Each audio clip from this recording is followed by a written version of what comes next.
Spicy food తింటే acid reflex కానీ acidity కానీ ఎంత ఎఫెక్ట్ చేస్తుంది? Stomach natural tendency acid production. దానికి స్టిమ్యులెంట్ ఏంటి, డైజెషన్ ఏ రకంగా చేస్తుంది. స్టమక్ లైనింగ్ ఎలా ఉంటుందంటే బీచ్ పైన శాండ్ ఉన్నట్టు ఇలా అలల రూపంలో ఆ రకంగా ఉంటుంది. Eating such spicy and oily food stays in the stomach, అంటే కడుపులో ఎక్కువసేపు ఉంటుంది. ఎక్కువసేపు ఉన్నప్పుడు ఎక్కువ యాసిడ్ ప్రొడ్యూస్ చేయాల్సి వస్తుంది. మనోళ్ళు ఏంటంటే కాఫీని తెచ్చుకున్నారు, బిర్యానీ అయినా ఆపేయాలి, కాఫీని ఆపేయాలి, లేదు రెండు కంటిన్యూ చేస్తారు. వీటితో పాటు స్మోక్ చేస్తారు. India is peculiar in everything.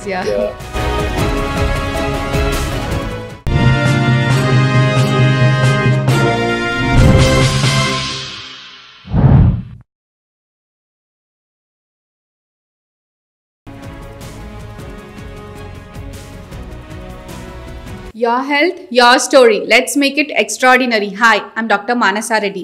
Today we have Dr. Krishna Chaitanya Garu, GI and laparoscopic surgeon. Hello, sir. Hi Manasa, how are you? I'm good, sir. Thank you. How are you, sir? I'm great, doing good. Thanks. This is much, underrated topic, GERD and JPC. Deenpaina, if you are doing a show on this, I think it's nothing beats this. True, sir. So, sir, what is GERD? So basically GERD is gastroesophageal reflux disease. So GERD normal ga manam vadakalo bhashalo cheppali ante that's called as heartburn or ledante gastritis. Gastritis severe form lo manam GERD ani antam. So as the name suggests ante GERD lo it says gastroesophageal reflux disease.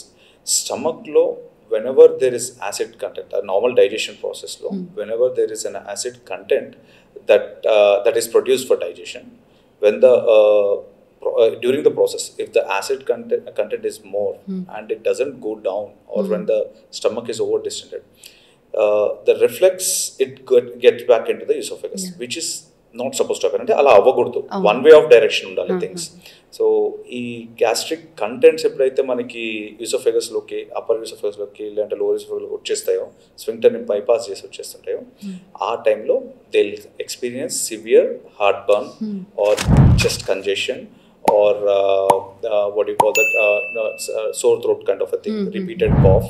Ivanni, these are the symptoms they manifest with GERD. It's normal terms lo gastritis is common thing, everybody knows what is gastritis. Indigestion, gastritis. And when it becomes more severe, we classify it into a sector of diseases called as spectrum of disease called as GERD. Okay. ఇప్పుడు GERD కి and acid reflex రెండింటికి difference ఏంటి? Heart burn కూడా వస్తూ ఉంటుంది. Heart burn and again acid reflex. Usually gastritis to start, like I said, stomach pH is 1.5. So that kind of a pH low, when the food is digested, it depends upon the food what we are eating. A food low, at digestion low, when the acid content is overwhelmingly produced, ante ekkuva motadalo production ayinappudu ఏమవుతుంది అని అంటే oesophagus lining, stomach lining is different. So మన natural మెకానిజంలో oesophagus is protected and it doesn't have this lining of a stomach. So అది acid ఎక్స్పోజర్కి it can't tolerate, అంటే అది భరించలేదు. So అలాంటప్పుడు ఏమవుతుందంటే స్టమక్లో ఉండాల్సిన యాసిడ్ రిఫ్లెక్స్లో పైకి వచ్చింది అనుకోండి, డియోడినంలోకి వచ్చినా కానీ లివర్ నుంచి వచ్చే జ్యూస్, ప్యాంక్రియాస్ నుంచి వచ్చే జ్యూస్ ఇవన్నీ న్యూట్రలైజ్ చేస్తాయి. అవి ఆల్కలైన్లో ఉంటాయి, అంటే pH ఎక్కువ మోతాదులో ఉంటుంది. ఇది యాసిడ్లో స్టమక్లో ఉండేది యాసిడ్ కంటెంట్. సో ఇవి స్మాల్ ఇంటెస్టైన్ డియోడినంలోకి వెళ్ళినప్పుడు it neutralises the pH. But యూసోఫేగస్లో ఇట్స్ నాట్ ద వే. అంటే యూసోఫేగస్లో మనకి ఎలాంటి యాసిడ్ ప్రొడక్షన్ ఉండదు, ఇట్స్ నార్మల్ మ్యూకోసల్ ఎపిథీలియం ఉంటుంది. సో ఎప్పుడైతే స్టమక్ కంటెంట్ యాసిడ్ యూసోఫేగస్లోకి వచ్చేస్తాయో అక్కడ it's sudden shock to the oesophagus, pain అనేది స్టార్ట్ అవుతుంటుంది. ఎప్పుడైతే అది యాసిడ్ ఎక్స్పోజ్ అయిపోయి మ్యూకోసల్ బ్రీచ్ అవుతాయో అయినప్పుడు, లేదంటే యాసిడ్ ఛాతీలోకి వచ్చినప్పుడు, యూసోఫేగస్లోకి వచ్చినప్పుడు people will experience heart burn kind of a thing. అంటే వామిటింగ్ ముందు సెన్సేషన్ వచ్చింది, so that kind of a sensation వస్తుంది. అండ్ వెన్ ఈ రిఫ్లెక్స్ ఇంకా the acid reflux is too much and it comes into the throat, they'll have severe throat lo kuda burn sensation ainattu, sore throat వచ్చే chances ఉంటాయి. And ఈ reflex ఎప్పుడైతే sphincter damage అయిపోతుందో అప్పుడు vomitings కానీ, లేదంటే వామిటింగ్ వచ్చినట్టు సెన్సేషన్ అవ్వడం లాంటిది, అలా నాజియా అంటాము, ఇవన్నీ జరగడం అవుతుంటుంది. సో బేసికలీ రిఫ్లెక్స్ ఇంప్రాపర్ అయితే అంటే వెన్ దేర్ ఇస్ స్ఫింక్టర్ ఇంప్రాపర్గా మెకానిజం పనిచేయకపోతే, oesophageal sphincter lower oesophageal sphincter పనిచేయకపోతే అప్పుడు రిఫ్లెక్స్ అనేది అవుతుంటుంది. So that's one way. And gastritis అంటే యూజువల్లీ మనం ఇప్పుడు స్పైసీ ఫుడ్ తిన్నానే ఒకరోజు if you skip the meals, ఆ టైంలో will have certain indigestion symptoms లాగా. ఈ రోజు నాకు కడుపు నిండుగా ఉందంటే ఇప్పుడు కాదు అని చెప్పి స్కిప్ చేస్తాం కదా. That's one way of looking into gastritis. So అది part of gastritis, that's not GERD. But when అదే ఇండైజెషన్స్ కంటిన్యూస్ ప్రాసెస్లో ఉండి అదే గ్యాస్ట్రైటిస్ ప్రొలాంగ్ రీజియన్లో ఉంది, లేదా మన లైఫ్ స్టైల్ చేంజెస్లో అనుకోండి, లేదంటే కొన్ని మెడికేషన్స్ వల్ల కానీ మన అలవాట్ల పరంగా కానీ ఇలాంటి మనం కంట్రోల్ చేయనప్పుడు ఈ యాసిడ్ కంటెంట్ ఎక్కువైపోయి లేదంటే స్ఫింక్టర్ మెకానిజం చెడిపోవడం వల్లనో will have that reflux into the esophagus. అప్పుడు దాన్ని జిఆర్డి అని చెప్పి క్లాసిఫై చేస్తాం. So what are the most common symptoms? ఇప్పుడు లైక్ ఐ టోల్డ్ యూ, ఒకటి హార్ట్ బర్న్. హార్ట్ బర్న్ అంటే నార్మల్గా మనకి ఛాతిలో నొప్పి అవుతుంది అని అంటారు. సో యూజువలీ నార్మల్ పబ్లిక్లో ఉన్న అబో ఏంటంటే అన్ని చెస్ట్ పెయిన్స్ హార్ట్ రిలేటెడ్ అని చెప్పి అనుకుంటారు. సో హాఫ్ ఆఫ్ దెమ్ అది నాకు హార్ట్ పెయిన్ వచ్చింది. ఎస్పెషల్లీ పోస్ట్ కోవిడ్ అందరికీ సడన్ కార్డియాక్ అరెస్ట్ అవ్వడం ఇవన్నీ చూసి ప్రతి ఒక్క హార్ట్ బర్న్ని కార్డియాక్ దానికి కోరిలేట్ చేసుకుంటాం. యాంగ్షియస్నెస్, రెస్ట్లెస్ అయిపోతారు. సో ఇందులో ఏమవుతుందంటే ఆ రిఫ్లెక్స్ స్టమక్లో ఉండే యాసిడ్ కంటెంట్ రిఫ్లెక్స్ ఈసోఫేగస్లో వచ్చినప్పుడు ఆ సివియర్ ఈసోఫేగస్ పట్టేస్తుంది. అంటే సడన్గా పట్టేసినట్టు పెయిన్ సెన్సిటివ్ ఉంటుంది.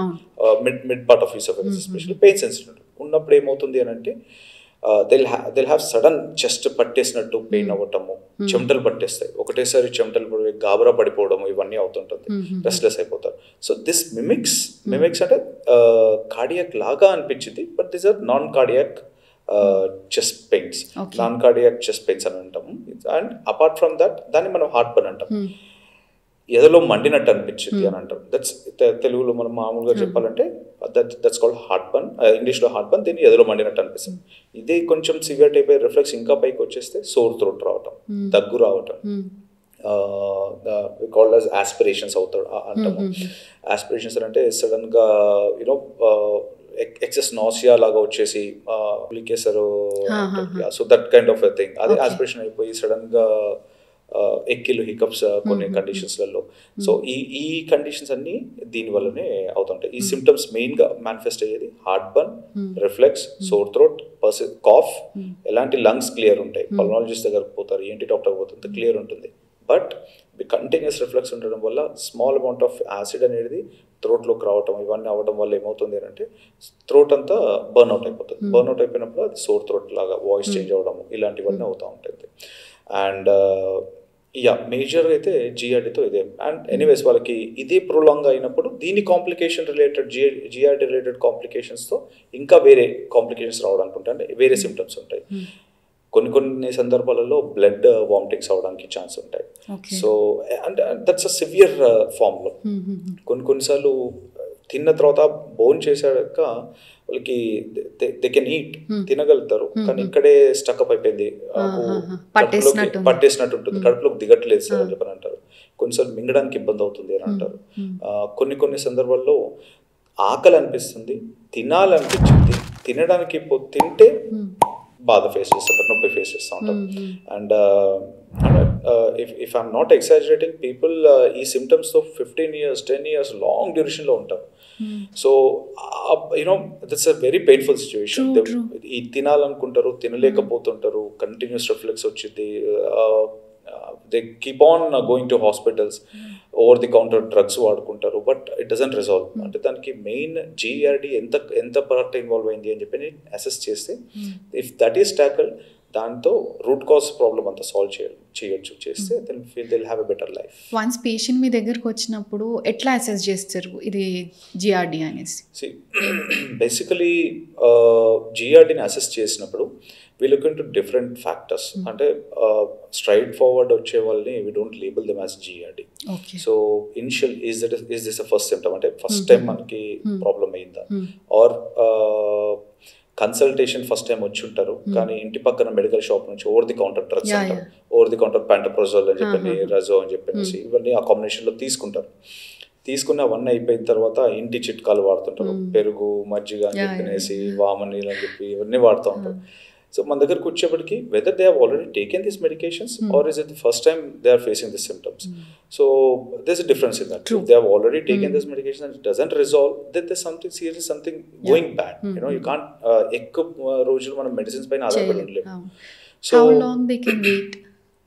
See, weekly not more than వారంలో 2 episodes without any medications you are facing. అంటే ఏ మందులు వాడకుండా సిమ్టమ్స్ ఉన్నాయి అని అంటే still you can go for trial management చేసేసుకొని చూడొచ్చు. కానీ మెడికేషన్స్ వాడుతున్నా తగ్గట్లేదు అంటే you're not addressing the problem. అంటే బేసిక్ అండర్లైన్ ప్రాబ్లమ్ ఏముంటుంది, అది మన లైఫ్ స్టైల్ అయి ఉండొచ్చు, మన అలవాట్లు అయి ఉండొచ్చు, మనం తినే ఆహార పదార్థాలు అయి ఉండొచ్చు, లేదు అని అంటే మనం ఇంకేమైనా ఇతరత్ర మెడికేషన్స్ ఏమైనా వాడుతున్నామా వేరే జబ్బుకు సంబంధించినవి అవైనా ఉండొచ్చు, లేదంటే ఇన్హెరెంట్గా ఏదైనా స్ట్రక్చరల్ అబ్నార్మాలిటీస్ అయి ఉండొచ్చు. So until and unless we go in depth అందులో చూసుకొని ఎందుకు అవుతుంది, హిస్టరీలో ఏముంటుంది, వాళ్ళ అలవాట్లు ఎలా ఉన్నాయి, సోషల్ లైఫ్ ఎలా ఉంది, అంటిల్ అండ్ అన్లెస్ అంటే మనం దానిపైన చూడకుండా జస్ట్ స్ట్రైట్ ఫార్వర్డ్ జిఆర్డీ అని చెప్పి లేబుల్ చేయలేము. ఒకవేళ మెడికేషన్స్ ఉండి ట్రీట్మెంట్ వాడిన తర్వాత they are not doing better, ఇంకా they are still facing the challenges, అంటే ఇంకా person then evaluation methodology start చేసేస్తాము. మనకు వచ్చే వాళ్ళకి బిఫోర్ ఎవాల్యుయేషన్ కంటే కూడా ప్రాబ్లం ఎందుకు వచ్చింది, ఫస్ట్ కేస్ వాళ్ళకి గ్యాస్ట్రైటిస్ ఎందుకు అవుతుంది, దాన్ని రెక్టిఫై చేయడానికి ట్రై చేస్తాం. ఓకే, అంటే ఒక wait period like observation or trial period ఒక 10 days వరకు చూడొచ్చా వాళ్ళు? యా సి ట్రయల్ పీరియడ్ అని అంటే like for example let's take it into common థింగ్లో మోస్ట్ కామన్ థింగ్స్ ఏంటివి అని అంటే స్మోకింగ్ అండ్ ఆల్కహాల్. ఇప్పుడు మాకు వచ్చే వాళ్ళలో నేను సార్ నేను మెడిసిన్స్ వాడుతున్నాను తగ్గట్లేదు అంటారు, మీరు సిగరెట్లు ఆపారా, ఆపలేదు, ఎలా తగ్గింది? సో మెడిసిన్స్ని బ్లేమ్ చేయడం కరెక్ట్ కాదు. So first thing and alcohol, కొంతమంది బింజ్ డ్రింకింగ్ చేస్తారు. బింజ్ డ్రింకింగ్ అని అంటే యంగ్స్టర్స్ యూత్ పార్టీ వాళ్ళు నైట్ వీకెండ్స్ లాంగ్ వీకెండ్స్ అన్కంట్రోల్గా ఆ రోజు అప్పటి వరకు అలవాటు లేకున్నా కానీ అప్పటి వరకు కొద్దిగా తాగినా కానీ suddenly they do binge drinking, ఎక్కువ మోతాదులో తీసుకుంటారు. ఆల్కహాల్తో పాటు alcohol again is gastric acid stimulate చేస్తుంది, ప్రొడక్షన్ ఇంక్రీజ్ చేస్తుంది. అది తాగినప్పుడు దానికి అసోసియేటెడ్ ఫుడ్ ఏం తీసుకుంటున్నారు, ఆ ఫుడ్ కూడా స్టిమ్యులేట్ చేస్తుంది. స్పైసీ ఫుడ్ ఉంటుంది, అది స్టిమ్యులేట్ చేస్తుంది. And most alcoholics are also smokers. Either if they are not smokers they have other form of addictions. అది స్మోకింగ్ కాకుండా కానీ టొబాకో అదర్ ప్రొడక్ట్స్లో తీసుకోవడం చేస్తారు. అండ్ ఆల్కహాల్తో పాటు వాళ్ళు తిన్నారా, తినలేదా, పడుకున్నారా, రెస్ట్ లేదా, and at the same time kind of food they eat or they are skipping it, or binge drinking చేసిన తర్వాత ఎక్కువ తాగిన తర్వాత they tend to vomit. Long run లో వామిటింగ్ చేసుకుంటా ఉంటే అంటే దట్ డెఫినెట్లీ ఆ స్టమక్ కంటెంట్స్ అంతా ఎలిసోఫేజ్ ఎక్స్పోజ్ అవుతుంది. So that causes GERD again. So ఇవి అంటిల్ అండ్ అన్లెస్ ఈ అలవాట్ల నుంచి బయటికి అది స్టాప్ చేసేయాలి. అండ్ వెయిట్, ఓవర్ వెయిట్ ఉండే వాళ్ళలో కూడా వెయిట్ రిడక్షన్కి వాళ్ళు ఏం చేస్తూ ఉన్నారు, are they making any effort to reduce the weight, అవి ఏమైనా కంట్రోల్ చేసుకుంటాం లేదా అదొకటి చెప్పడం జరుగుతుంది. అండ్ అంటే ఇంకేమైనా మెడికేషన్స్ ఉంటాయి నెసెసరీ అంటే విల్ మోడిఫై దెమ్ అకార్డింగ్లీ. ఆ మెడికేషన్స్ కాకోకుండా లైక్ ఆస్తమాలో అనుకోండి, కార్డియాక్ పేషెంట్స్కి, లేదంటే పెయిన్ కిల్లర్స్, కొన్ని డైక్లోఫెనాక్ లాంటి పెయిన్ కిల్లర్స్, హార్ట్కి అయితే ఆస్పిరిన్ లాంటి టాబ్లెట్స్, ఇవన్నీ కూడా గ్యాస్ట్రిక్ స్టిమ్యులెంట్. అవి బాగా యాసిడ్ ప్రొడక్షన్ ఇంక్రీజ్ చేస్తాయి, ఇరిటేట్ చేస్తుంది గ్యాస్ట్రిక్ స్టమక్ మ్యూకోజా. అలాంటి సందర్భంలో యాసిడ్ ప్రొడక్షన్ ఎక్కువైనప్పుడు ఇవన్నీ whether we can change them, alter చేయొచ్చా లేదా, ఎంతవరకు దీన్ని ట్యాకిల్ చేయగలుగుతామని చెప్పనేసి then will do it accordingly. దాన్ని బట్టి మనం చేయడం జరుగుతుంది. ఎట్లాంటి టెస్ట్ చేస్తారు మీరు? ఎవాల్యుయేషన్ లాగా మీకు చెప్పినట్టు విల్ లుక్ ఇంటూ ఫస్ట్ హిస్టరీలో, సిమ్టమాటాలజీలో వాళ్ళ అలవాట్లది, తినే ఆహారంది, అండ్ మేజర్గా స్ట్రెస్ ఫ్యాక్టర్. ఇవాళ రేపు యంగ్స్టర్స్ హ్యూజ్ ఫ్యాక్టర్ అంటే మోస్ట్ అండర్మైన్. అంటే వెస్టర్న్ పాపులేషన్లో వాళ్ళు ఎప్పుడో గ్రహించారు, గ్రహించేసి they stopped they are happy with ఏముంటుంది. ఇండియా ఏంటంటే స్లోలీ క్యారింగ్ అప్. ఇప్పుడు ఓవర్ నైట్ ఏదో చేసేద్దాము అని చెప్పి అనుకుంటారు. That's good, being ambitious is good, but ఆ అంబిషన్ కోసం మనం హెల్త్ని అశ్రద్ధ చేయడం అనేది we don't recommend it. So ఎంతవరకు మనం హెల్త్ని డ్యామేజ్ చేసుకుంటున్నాం అనేది important. Like proper sleep important. స్ట్రెస్ఫుల్గా ఉన్నప్పుడు అసలు నిద్ర రాదు. సో స్లీప్ చేస్తున్నారా, physical activity, walking for brief half an hour per day. You can't spend on your health or your daily activities on you. That's the best thing you have to do. So ఇవి చేయకోకుండా చేయడం. So ఇవి చేశాక ఈ అలవాట్లు కొన్ని ఆపేశాక wait రిడక్షన్కి ఎంత చేస్తూ ఉన్నారు, అలవాట్లు ఏం చేశారు, మెడికేషన్ చేసుకున్నాక apart from this establishing GERD ఉందా లేదా అని చెప్పేసి సో బేసిక్ ఇన్వెస్టిగేషన్ చేస్తాం. సో లైక్ ఇతరతర కారణాల్లో ఎంత డ్యామేజ్ అయింది అని తెలుసుకోవడానికి we do ultrasound abdomen, chest X ray and endoscopy. So ఈ ఎండోస్కోపీ, అల్ట్రాసౌండ్ ఇవన్నీ కొన్నిసార్లు అపార్ట్ ఫ్రమ్ దిస్ థింగ్ ప్యాంక్రియాటిస్లో కూడా స్టమక్ పెయిన్ ఉంటుంది, స్టమక్లో లీజన్స్ ఉండడానికి ఛాన్స్ ఉంటుంది, గాల్బ్లాడర్ స్టోన్స్ ఉంటాయి, ఫ్యాటీ లివర్ ఉంటుంది, వెయిట్ ఎక్కువ ఉన్న వాళ్ళలో అబ్డామినల్ ఇంకా ఎక్స్ట్రా స్టమక్ ఇంకేమైనా కాజెస్ ఉన్నాయా, దాంట్లో ఇంకేమైనా పరిస్థితుల వల్ల వాళ్ళకి ఇబ్బంది అవుతుందా, ఇవన్నీ కూడా చూడడం జరుగుతుంది. చెస్ట్ ఎక్స్రేలో రిపీటెడ్గా ఎంతో చెప్పినప్పుడు మైక్రో ఆస్పిరేషన్స్ అవుతాయి. మైక్రో ఆస్పిరేషన్స్ ఏంటంటే ప్రతిసారి తెలుగులో సరాన్ పడ్డం అని అంటారు.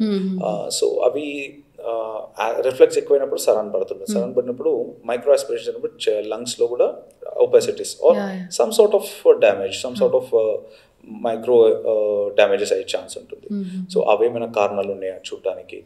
అండ్ యూజువల్లీ ఈ రెండేమైనా ఎండోస్కోపీ, ఎండోస్కోపీలో what kind of G junction ఎంతవరకు లాక్సిటీ ఉంది, ఆ స్పింక్టర్ నార్మల్ ఫంక్షన్ అవుతుందా లేదా, ఆ స్పింక్టర్ లూజ్ ఉందా, జీ జంక్షన్ లూజ్ ఉందా, లాక్స్ ఉందా, ఏ గ్రేడ్లో ఉంది, మనం హెల్త్ గ్రేడ్ అని చెప్పి చూస్తాం, గ్రేడ్ 1, 2, 3, 4 ఎంతవరకు ఉంది, స్టమక్ నార్మల్ పొజిషన్లో ఉందా లేదంటే it has come up in to the చెస్ట్లోకి వచ్చిందా అని చెప్పేసి. సో ఇవన్నీ ఎండోస్కోపీలో మనము రికార్డ్ చేస్తాం. అపార్ట్ ఫ్రమ్ దిస్ స్టమక్లో అల్సర్స్ ఏమైనా ఉన్నాయా, what is the reason for acidity, so ఎందుకు వాళ్ళకి అంత యాసిడ్ ప్రొడక్షన్ అవుతుంది, అది మనము చూడటం జరుగుతుంది. సో ఆర్గానిక్ కాజెస్ లేకోకుండా నేను మీకు ఇంతకుముందు చెప్పినట్టు బ్లడ్ వామిటింగ్స్ అవుతుంటాయి. బ్లడ్ వామిటింగ్స్ అవుతున్న వాళ్ళకి ఏమవుతుంది అంటే వారిసెస్, కొన్ని లివర్ ప్రాబ్లమ్స్లో కొన్ని వారిసెస్ ఉంటాయి, అవి రప్చర్ అవుతుంటుంది. కొన్నిసార్లు వామిటింగ్ చేసేటప్పుడు ప్రెషర్కి ఆపుకోవడం ఇలా చేస్తారు. సో ఈసోఫేగస్ స్టేర్ అవుతుంటుంది. లేదా జిఆర్డీలో మ్యూకోజా అనేది డ్యామేజ్ అవుతుందని చెప్పాను కదా, అందులో దాని నుంచి బ్లీడ్ అవడం ఛాన్స్ ఉంటుంది. స్టమక్ నుంచి అల్సర్ నుంచి బ్లీడ్ అయ్యే ఛాన్స్ ఉంటుంది. సో ఇవన్నీ ఉన్నాయా లేదా అని చెప్పి endoscopy will give a lot of insights. వీటన్నిటికీ కాకుండా హెచ్ పైలోరీ అని ఒక ఇన్ఫెక్షన్ ఉంటుంది. So it's a bacteria that causes increase in stomach acid production. అది సర్వైవ్ అవ్వాలంటే దానికి యాసిడ్ కావాలి. అది ఉండడం వల్ల యాసిడ్ ప్రొడక్షన్ ఎక్కువైతుంది. So it's circle.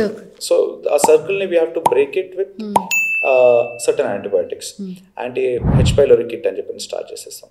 ఇవన్నీ కూడా మనకి ఎండోస్కోపీలో will have a clear picture, organic causes ఏమైనా ఉన్నాయా లేవా అని చెప్పి తెలుస్తుంది. So apart from this there is another investigation that's called 24-hour ambulatory esophageal impedance pH study or manometry అని చెప్పి అంటాం.